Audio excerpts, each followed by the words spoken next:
processo de impeachment é um golpe de Estado.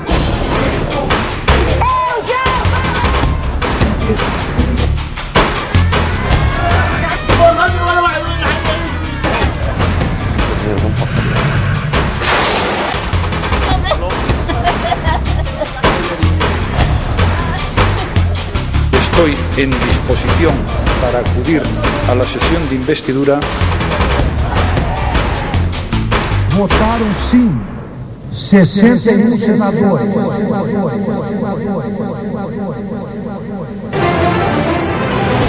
Bienvenidos a la edición internacional del Noticiero de la Televisión Pública. Como todos los sábados estamos para hacerle compañía hasta las 2 de la tarde y para contarles qué cosas pasaron en el mundo esta semana. Estamos, como siempre, todo el equipo, salvo Natalia Nieves-Kikviat, que está en China. Fracasó la primera ronda de votación y Mariano Rajoy no pudo ser investido como nuevo presidente del gobierno de España. Este fracaso, esta dificultad de las Cortes españolas para formar gobierno confirman la crisis de la democracia española y ponen al país ante las puertas de una tercera elección, quizás en diciembre. 4.475 han sido los muertos en Siria durante agosto, solo agosto, que ha cambiado el realineamiento de fuerzas. Turquía, que ingresó en el territorio sirio con el aval de los Estados Unidos, e Irán, que llega a un acuerdo con Rusia, un acuerdo inédito en esta guerra, también inédita. Un ataque, una emboscada en el departamento de Concepción de Paraguay sobre fuerzas del ejército terminó con la muerte de 8 militares y el secuestro por parte de los atacantes de pertrechos y armas militares. Otra vez se pone en el tapete la existencia y la presencia del ejército del pueblo paraguayo. El gobierno de Cartés acusó al entorno del expresidente Lugo de estar involucrado en estos hechos. Algo realmente difícil de entender, de creer, dado que el propio Lugo durante su corto periodo de gobierno también fue víctima de los ataques de este extraño ejército del pueblo paraguayo que desde 2008 tiene actividad, o por lo menos se conocen de hechos en el vecino país. Fue sin duda el tema de la semana, sigue siendo y va a seguir teniendo efectos en toda la región y seguramente en el mundo. El miércoles se confirmó la destitución de la ya expresidenta Dilma Rousseff en el Brasil. Michel Temer ya es el presidente. Él está en este momento en China, en la reunión del G20, y mientras tanto el PT, después de todos estos años de gobierno, se prepara para hacer oposición.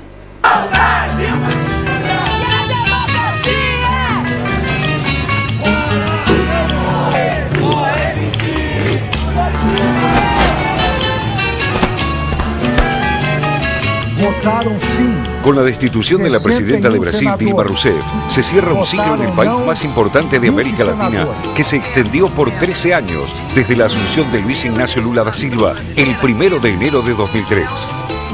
Y la supremacía inequívoca del Partido de los Trabajadores durante gran parte de este largo periodo se basó también en una fuerte alianza con el PMDB, el Partido del Movimiento Democrático Brasileño, calificado usualmente como el Partido del Poder en Brasil, con importante representación parlamentaria que luego de diferencias con sus colegas del PT, pero sobre todo tras la avalancha de denuncias de corrupción por la causa denominada Lava Jato, vio la oportunidad y abandonó la coalición, impulsando la acusación contra Rousseff. En diciembre de 2015 se abrió así un proceso con una fuerte embestida contra la ahora exmandataria. Finalmente, llegó al poder en forma legal un gobierno deslegitimado por la escasísima aprobación de los ciudadanos de neto perfil conservador, que tendrá prioridades en su agenda como el de detener el aumento sostenido del déficit en las cuentas públicas, la inflación y el desempleo. Assumo a presidência do Brasil após decisão democrática e transparente do Congresso Nacional. O momento é de esperança e de retomada da confiança no Brasil. A incerteza chegou ao fim. É hora de unir o país e colocar os interesses nacionais acima dos interesses de grupos, porque recebemos o país mergulhado em uma grave crise econômica. São quase 12 milhões de desempregados e mais de 170 bilhões de déficit nas contas públicas. Meu compromisso é o de resgatar a força da nossa economia e recolocar o Brasil nos trilhos. Sob essa crença, destaco os alicerces de nosso governo. eficiência administrativa, retomada do crescimento, geração de emprego, segurança jurídica, ampliação dos programas sociais e a pacificação do país. En la vertiginosa pero más corta sesión del miércoles pasado, la votación final, no obstante, fue desdoblada luego de interminables negociaciones. Así es como se arribó a la decisión de no inhabilitar a Dilma de ejercer en el futuro cargos públicos tal como estaba previsto en un principio. La traumática salida de Rousseff se produjo tras media decena de sesiones de la Cámara Alta, una de ellas dedicada a la exposición de Rousseff durante 14 horas en un discurso que tocó varios aspectos de su proceso de destitución. La denuncia de golpe de Estado volvió a estar presente al mismo tiempo que la enumeración de las múltiples circunstancias que fueron configurando el caldo de cultivo en el que finalmente se definió su salida. Las sesiones no estuvieron exentas de un clima tenso y hasta agresivo, pero también de intervenciones emotivas, como por momentos demostraron la abogada de la acusación, Janina Pascual, y el defensor de Rousseff, José Eduardo Cardoso.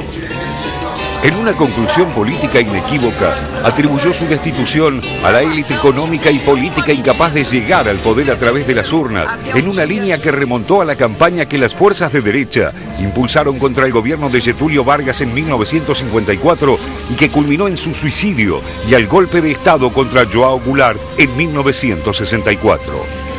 O Senado Federal tomou uma decisão que entra para a história das grandes injustiças.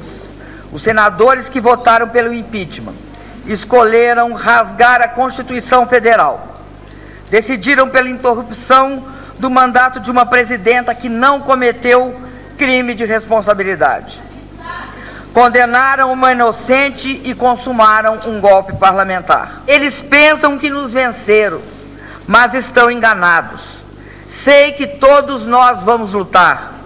Haverá contra eles a mais firme, cansável e enérgica oposição que governo golpista pode sofrer. La acompañaron al Palacio Legislativo su compañero de militancia y expresidente en 2 mandatos, Luis Ignacio Lula da Silva, con quien había ajustado los últimos puntos de su estrategia. También el cantante Chico Buarque, el presidente de la Central Única de los Trabajadores, Wagner Freitas, y el líder de los trabajadores sin techo, Guilherme Boulou. El continuo desgaste de Rousseff, que se profundizó desde la asunción de su segundo mandato el 1 de enero de 2015, no puede dejar de interpretarse además como el resultado de un quiebre con su propio partido, pese a que su gran aliado Lula siempre la respaldó públicamente y ambos pudieron resolver sus diferencias en privado. Esa distancia se profundizó con la elección de algunos programas económicos de ajuste interpretados como de carácter neoliberal, incluso con la convocatoria de algunos ministros de ese signo ideológico como Joaquín Levy en Hacienda, lo que fue duramente repudiado en amplios sectores del PT. En abril, una comisión especial de la Cámara de Diputados autorizó el proceso de impeachment por considerar que había indicios de que la presidenta había cometido crímenes de responsabilidad al modificar partidas del presupuesto sin intervención del Congreso, una movida en la que el expresidente de la Cámara de Diputados, el procesado por enriquecimiento ilícito Eduardo Cunha, tuvo un papel definitorio. Sin embargo, Dilma no fue tocada por la descomunal trama de sobornos en la petrolera estatal Petrobras, que sí salpicó a su gobierno, al propio Lula y a dirigentes políticos de otros partidos, junto a varios empresarios. Rousseff y sus defensores rechazaron una y otra vez haber cometido el crimen de responsabilidad que se le imputaba. Por lo tanto, su contraargumento fue simple. Un impeachment sin crimen de responsabilidad es un golpe. En paralelo, el nuevo gobierno de Temer, quien ya había asumido interinamente el 12 de mayo pasado, inicia un controvertido camino que finalizará el 1 de enero de 2019 con poco apoyo popular y con una economía en crisis. Pero la sombra más peligrosa son los casos de corrupción que ya tiñeron todos los niveles de su partido, el PMDB.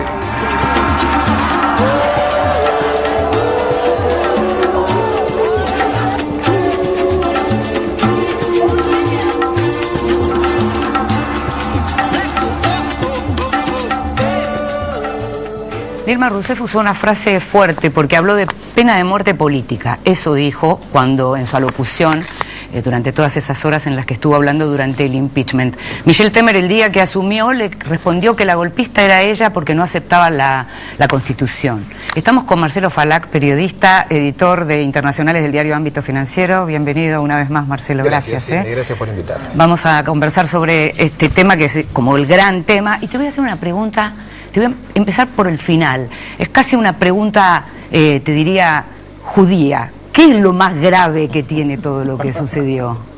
Es buena. Yo creo que el precedente, Inde. Y te lo digo con un grado de certeza personal bastante grande. Brasil se comportó, por lo menos en lo formal, ya sin entrar en los entresijos de la acusación en sí, del mérito que tenía, de quiénes eran los jueces, que es todo un tema. Entró en una lógica de sistema parlamentario sin ser un sistema parlamentario. Si yo fuera presidente de cualquier país sudamericano, tuviera una situación de fuerte minoría en las cámaras del Congreso, un panorama económico por delante difícil y la posibilidad de que siempre exista algún hecho de corrupción resonante y que sensibilice opiniones públicas que ya vienen sensibles con la cuestión, me preocuparía. Yo creo que es el precedente. Hay una clara disfuncionalidad entre lo que es la letra de la Constitución en términos del funcionamiento de un sistema presidencial y la lógica cotidiana de ese sistema.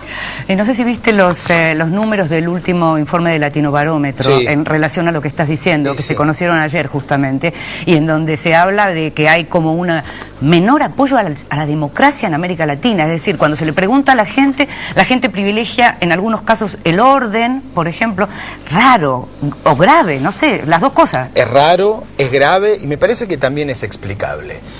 Yo siempre digo que le fue bien a todos los gobiernos en Sudamérica, en América Latina, en los países emergentes, mientras las materias primas estaban caras. De izquierda, de derecha, de centro, revolucionarios, republicanos, a todo el mundo le fue bien. Todos se hacían reelegir, etcétera. Cambió el ciclo económico y ahora no son tantos a los que le va bien. Incluso países que todavía siguen creciendo en el medio de un mundo que crece poco, estoy pensando en Perú sistemáticamente los presidentes se van con índices de aprobación lamentables. Entonces, lo que me parece que está faltando son resultados que la gente perciba. Y esto en el contexto de sociedades que, bueno, la cultura democrática la estamos conformando, no la tenemos como algo heredado y descontado. Tampoco es muy sorprendente que el apego a la democracia tenga estos vaivenes. Conoces bien Brasil y conoces bien los partidos y el sistema de partidos y el modo en que se gobierna. ¿Cómo te imaginas que van a ser los meses que quedan para terminar este periodo por parte de Michel Temer, que también tiene fuerte rechazo en la población? Él tiene un nivel de popularidad del 10 al 13%, 15% según distintas encuestas. Esto antes de la jura. Uno imagina que, viste, es como el equipo que gana, viste, va a repuntar un poco más. Y después dependerá de la gestión del día a día. Yo creo que, independientemente del proceso de juicio político y de todas las críticas que en lo personal hago, él tomó una decisión correcta e inteligente, que es todas las reformas que se plantea hacer, que básicamente son las que le está pidiendo el gran empresariado brasileño, van todas rápido. El techo del gasto, él pretende que esté aprobado en el próximo mes, antes de las municipales del 2 de octubre. Las municipales son muy importantes en Brasil. San Pablo es una ciudad, es una caja política inconmensurable, Río, qué sé yo, muchas ciudades brasileñas. Eso es una, la laboral, la reforma laboral, con un, digamos, con planteo ya de reivindicar muy claramente la tercerización, la reforma jubilatoria. En Brasil lo que rige son años de aporte, pero si vos tenés los años de aporte y no llegaste a los 60 años, sos más joven, te jubilas igual. Quieren poner una edad mínima de jubilación. Son todas reformas muy que las quieren sacar prontito. Y las quieren sacar pronto. ¿Por qué? Porque tenés un calendario electoral ahora municipal en octubre y después ya está. Tenés una carrera electoral lanzada, porque tenés un presidente que además no tiene la legitimidad del voto. Y que ni se le ocurra a ese presidente decir, me está yendo más o menos bien, en las encuestas ando bien, soy competitivo para 2018, yo me largo. Él dice que no. Hay asesores, personas que están alrededor de él, que ya empezaron a generar un operativo clamor un tanto prematuro, yo diría, pero que ya empezó esto. Entonces, partidos que lo apoyan, como los socialdemócratas, en el Congreso y hasta con algún ministro, como el canciller Serra, y bueno, a lo mejor no tienen ganas de seguir prestándole colaboración en el Congreso a un tipo que maneja la caja política de todo Brasil y que en 2 años va a ir a elecciones para competir con ellos. Te digo cortito, te pregunto esto cortito antes de pasar a mis compañeros. ¿No le quitaron finalmente los derechos políticos a la expresidenta Dilma? ¿Vos te la imaginás a ella participando activamente de la política? Yo hoy la imagino, no lo sé, pero la imagino muy herida todavía. Y pensando más en lo que pasó que en lo que viene. Es posible, ella es una luchadora, es posible que ella quiera tener algún tipo de reivindicación. Lo que tiene es un nivel de imagen muy malo, incluso en su estado, en Minas, donde ella hizo su carrera política. Le va a costar, me parece que el PT va a pasar por un proceso de purga muy fuerte, pero es posible que ella quiera algún tipo de reivindicación. José Natanson. Marcelo, Brasil tiene históricamente un patrón de cambios a través de acuerdos elitescos, digamos, entre las diferentes élites, de acuerdos pactados. Si uno mira la independencia de Portugal, la proclamación de la República de 1889, el populismo varguista fue un populismo incluyente y popular y demás, pero sin un componente movilizacionista tan fuerte como el peronismo, digamos, una especie de peronismo sin 17 de octubre, por decirlo de algún modo. La dictadura, que también fue una dictadura, típica dictadura de doctrina de seguridad nacional, pero que no estableció un plan sistemático de campo de concentración como en Argentina. La democracia, que también se dio de manera pactada, la vuelta a la democracia con una elección que no fue directa, sino que fue a través del colegio electoral contra lo que pedía la mayoría de la sociedad. La sensación que uno tiene al mirar esto es que, una vez más, las élites brasileñas decidieron entre ellas el destino del país. ¿Vos coincidís en que hay alguna idea de tradición política atrás de esta forma en la que se tramitó el impeachment contra Dilma? Sin dudas, y te diría más, incluso retomando con la pregunta anterior de Inde, el propio hecho de que a Dilma se la destituyera, pero que no se le retiraran los derechos políticos, es muy revelador. Y también ahí hay un pacto. La Constitución dice, el gobernante que es casado, como dicen ellos en portugués, es destituido y pierde los derechos políticos por 8 años. Están en el mismo párrafo, digamos, son indisolubles. Acá, sorpresivamente, para gran parte de los que votaron la destitución, se separaron las dos votaciones. Sí, además algo difícil de explicar. Y claro, porque queda como que suficientemente culpable como para perder el cargo, pero bueno. No se alcanza con que dejes de ser presidenta. Claro, pero pobre mujer, no la vamos a perjudicar tanto porque lo que hizo no es tan grave.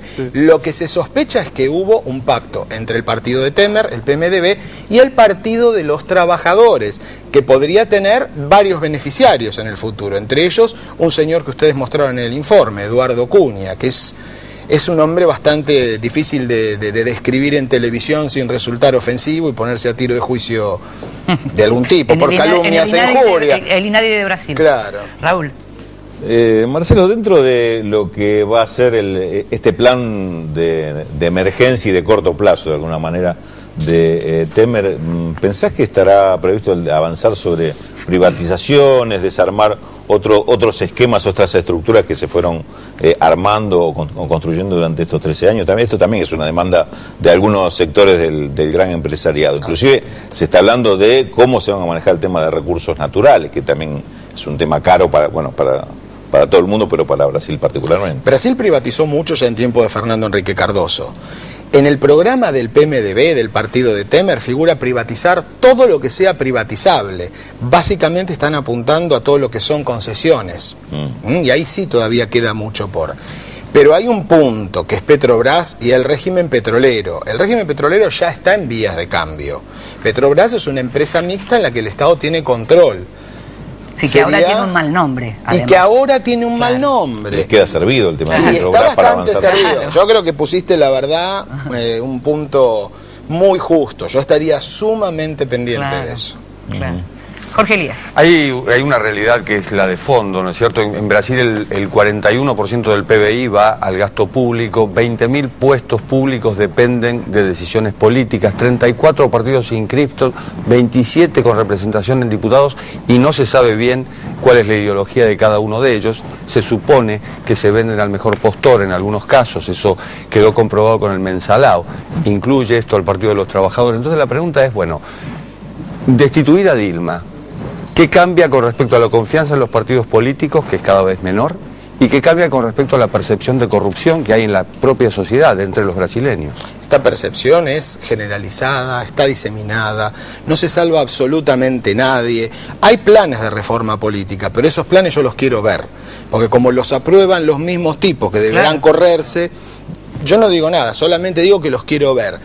Vos lo describís perfectamente, el sistema político brasileño, y acá sí retomo lo que mencionaba al principio y que en el momento no venía a cuento de la pregunta. ¿Quiénes votaron? ¿Quiénes fueron los jueces? Era fuerte ver a Fernando Collor de Mello hablar de la defensa de los valores republicanos y de la Constitución para votar en contra de Dilma. Y mirá que no soy para nada concesivo con respecto a lo que hizo Dilma. Sobre todo en lo que no fue materia del juicio político, en materia de corrupción, no personalmente, porque con quien vos hables, aún gente que la odia dentro del sistema político, dicen, ella no robó, pero ella dejó hacer, ella fue ministra de Energía, ella fue jefa de gabinete, ella fue presidenta de la República por un periodo entero y parte del segundo, casi la mitad del segundo, nunca vio nada. Es muy complicado cuando un gobernante queda en la posición de defenderse diciendo, soy un incapaz o soy un ladrón, y que esas sean sus dos opciones. Claro, y que sean sus únicas opciones. Por eso me resulta difícil a veces resumir esto en una pelea entre la derecha y la izquierda, como se pretende en algunos sectores. Es mucho más complejo.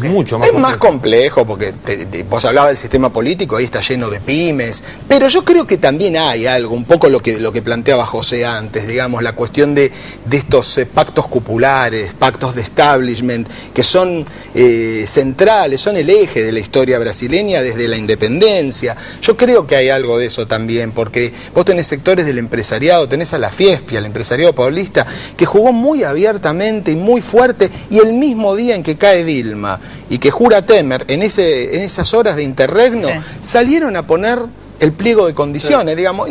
No digo ni bien ni mal, digamos, pero es un sector importante, poderoso de la sociedad brasileña, que salió a decir, todo bárbaro, pero ya necesitamos más, ya a un tipo que todavía no había jurado.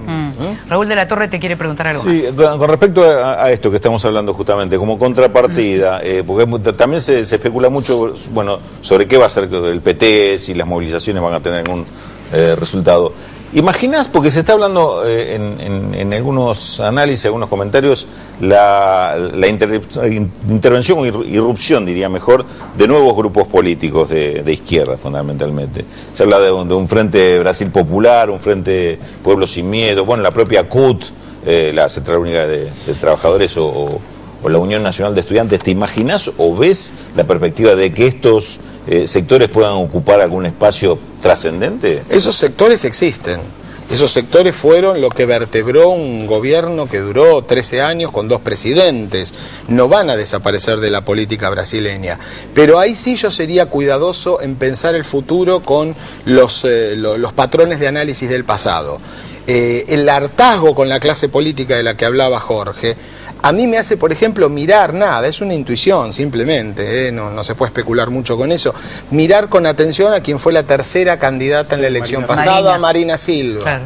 Ese tipo de discurso anticorrupción, manos limpias, va a gustarle a una parte importante de los brasileños. Estos sectores van a seguir estando. Yo tampoco daría más de lo que valen en términos de que si tuvieran el poder de movilización que se suponía que tenían y la decisión de plantear y de llevar adelante un proyecto de izquierda, hubiesen defendido al gobierno que estuvo cayendo durante más de un año.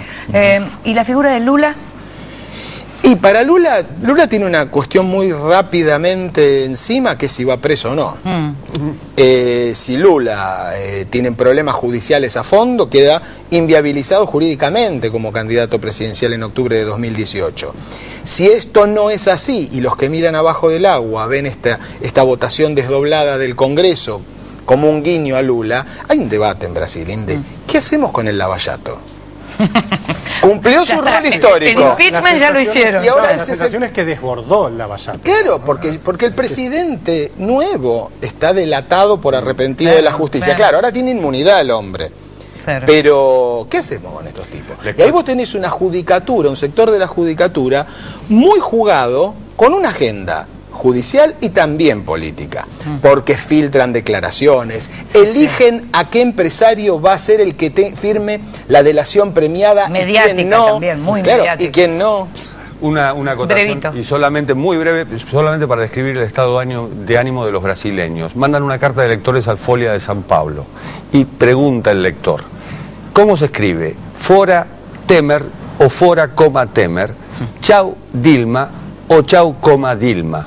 Es decir, cuando sacás la conclusión sobre el vocativo, si tiene que ir la coma, que evidentemente tiene que ir la coma, esto también demuestra cómo están los brasileños.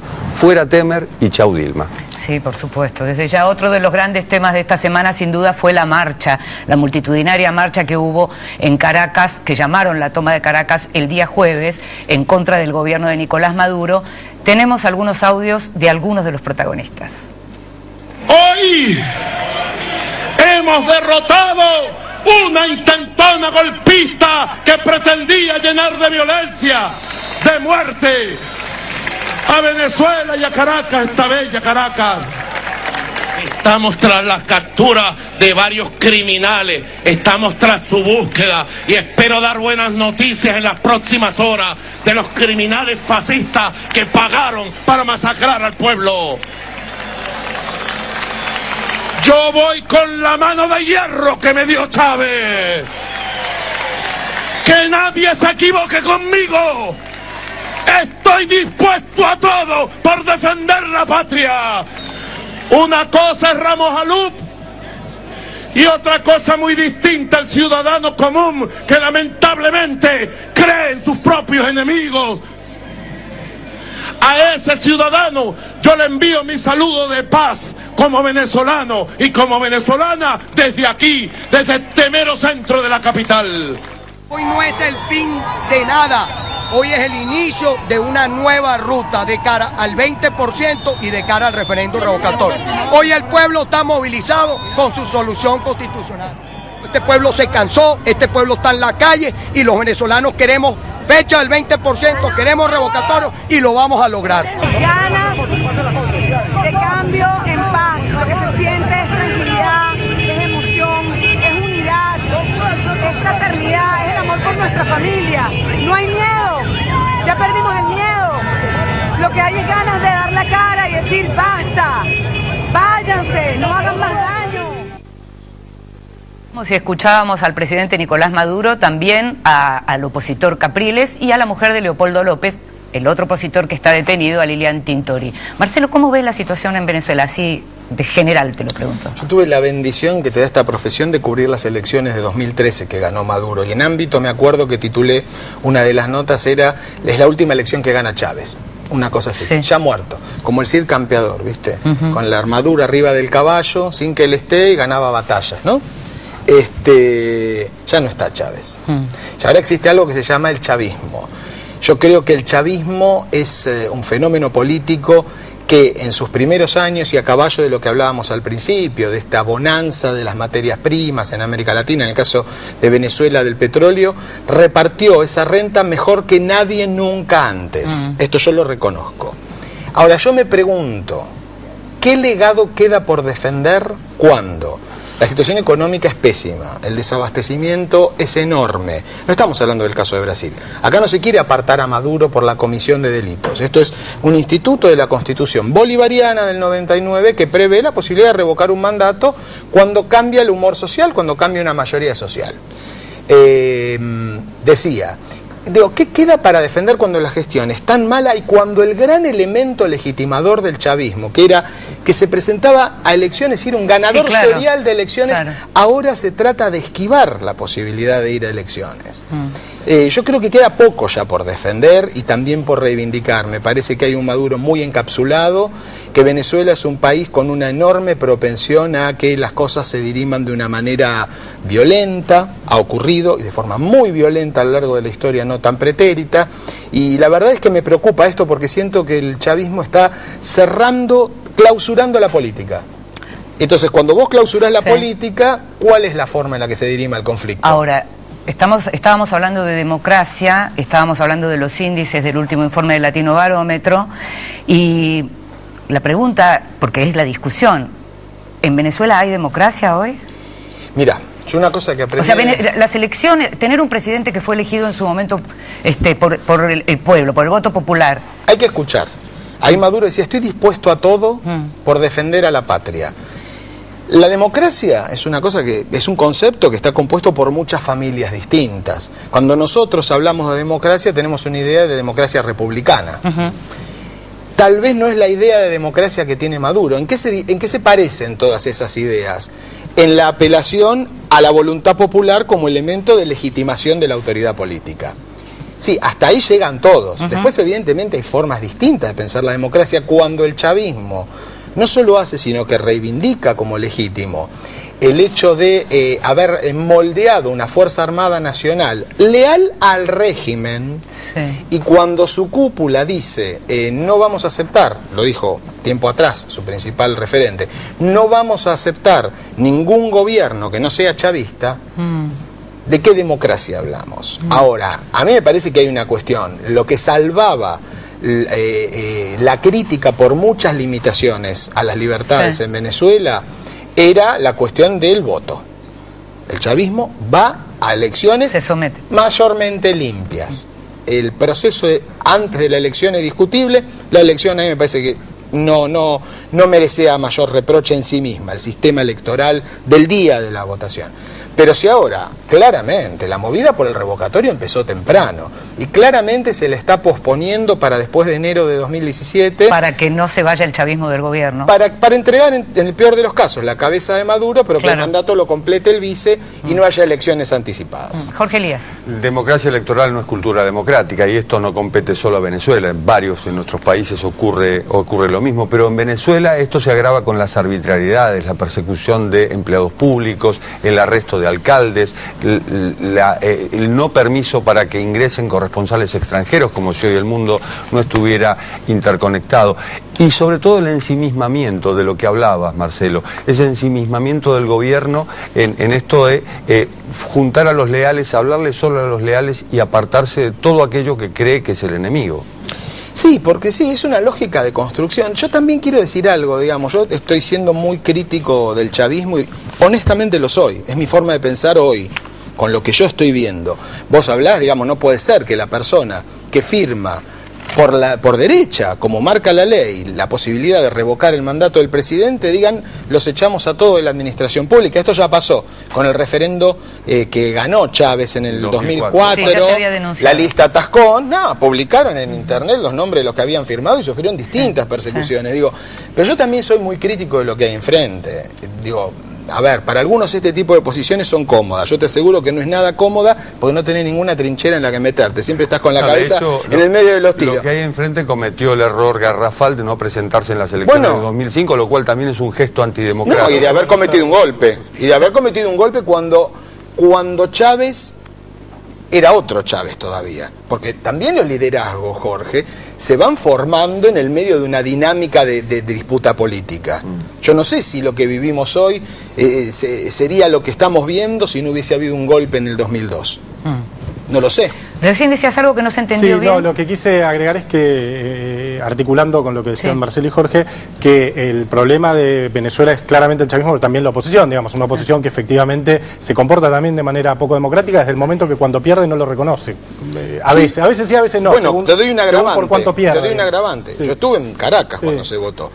En la noche de cierre de campañas, Capriles va a Globovisión a dar una entrevista, después de que vence el horario. Pero bueno, la verdad que la veda electoral no existe para nadie en Venezuela. Sí, digamos que es una transgresión menor en Venezuela. Totalmente, totalmente. Bueno, y a él le preguntan concretamente si podía haber fraude. Yo lo tenía grabado eso en algún momento. Estaba en el estudio y él dice, de ninguna manera el sistema es inviolable.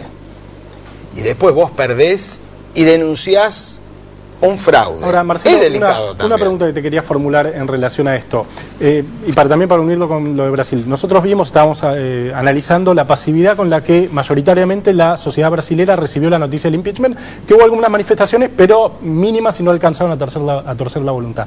En Venezuela se ve una situación contraria, que es la construcción de un núcleo duro chavista que, pase lo que pase, parece dispuesto a defender a Chávez, que no es una mayoría, pero es un núcleo muy fuerte.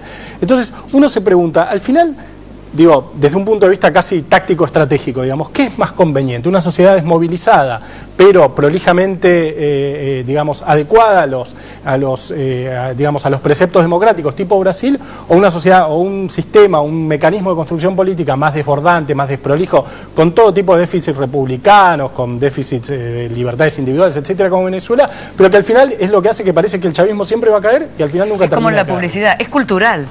¿Te acordás que había una publicidad? Esto es una política. Vos me estás pidiendo una opinión. Si vos me preguntás a mí, yo me quedo con lo segundo, con que la gente participe, pero con esta salvedad. La gente en Venezuela se comporta mucho mejor que sus dirigentes. Si la gente actuara con la lógica de los discursos de sus dirigentes, ese país ya habría estado a los tiros desde hace mucho tiempo. Desde hace mucho tiempo. Y vos fíjate que sí tenés episodios menores, pero no hubo en el último contrapunto de manifestaciones los episodios de violencia que se temían. Ahora, vos escuchás a los que hablan. Tremendo. Raúl de la Torre. Sí, no hay duda de eso, Marcelo, lo que decís, que la gente se comporta mejor que los dirigentes, y no solo en Venezuela, en Brasil también. Y en Brasil también. En Brasil también. Ahora, en el caso de Venezuela, además, también habría que subrayar, desabastecimiento y saqueo como herramienta política, ¿es democrático? Y este es uno de los planteos. Decime vos cómo se llega al desabastecimiento, pues yo no lo tengo claro. ¿Cómo que se llega? Que pueda haber maniobras con una intención política, yo no tengo la menor duda. Ahora, yo te pregunto a vos. Vos tenés un mini mercado. Tenés una inflación del 700%. Un dólar que en el mercado paralelo vale, ya no sé, perdí la cuenta, 20 veces más, 30 veces más, 50 veces más, no lo sé. Vos no tenés idea de si vas a poder reponer tu mercadería una vez que la vendas. ¿Vos qué haces? ¿La vendés o la guardás? No, hay mucha ineficiencia de parte del gobierno. Hay un problema económico sistémico. Esto es lo que te quiero decir. De ninguna duda. Ahora, resolverlo por vía de acaparamiento, desabastecimiento. Yo soy un ciudadano. Fuga de divisas que le dan para importación y las importaciones nunca llegan. Yo antes que analista político soy un ciudadano. O sea, yo no voy a estar a favor de que el sector empresarial acapare nada. Lo que sí te digo es que hay un problema de concepción económica muy de fondo, muy profundo en Venezuela. Eso lo comparto. Si vos tenés una pequeña empresa, hay miles de empresas que se han expropiado en Venezuela. Digo, la verdad es que invertir en ese ambiente económico es muy difícil. Tal vez Venezuela deba tomar, o el chavismo deba tomar una decisión. Se avanza hacia una economía 100% estatal y terminamos con esta cuestión de una economía supuestamente mixta, porque no está resultando. No está resultando. Entonces yo entiendo que es muy tentador hablar de la conspiración. Y la verdad, ninguno de nosotros nos chupamos el dedo. Seguro que eso existe. Obvio que existe. Ahora, también pensá en el pequeño comerciante. Vos no sabés si reponés tu capital a la próxima compra que tenés que hacer para reemplazar los productos que vendiste. Es delicado, es realmente delicado. Sí, no hay ninguna duda. El tema es que ese pequeño comerciante también está atrapado. Por eso es para decir, la salida es por este lado, aceptarla como sea. Yo les juro que seguiría, pero nos tenemos que ir a la primera pausa. Les juro que seguiría y seguramente además vamos a continuar hablando de estos temas. Gracias, Marcelo Falac, una vez más. Nos vamos entonces a la primera pausa. Exactamente, Inde, no sin antes adelantarles los temas que vamos a desarrollar en el próximo bloque. Recuerden, hasta las 14, Televisión Pública Noticias Internacional. España sin gobierno. El Congreso rechazó nuevamente la reelección de Mariano Rajoy. El clima es de incertidumbre a la espera de nuevas instancias. Podría haber otro llamado a elecciones. Y además, cuando volvamos, Siria bajo fuego. Los combates siguen en Alepo. Los líderes de potencias mundiales se reúnen para dialogar sobre la guerra civil en ese país. Todos los detalles, como siempre, en Televisión Pública Noticias Internacional. Ya volvemos.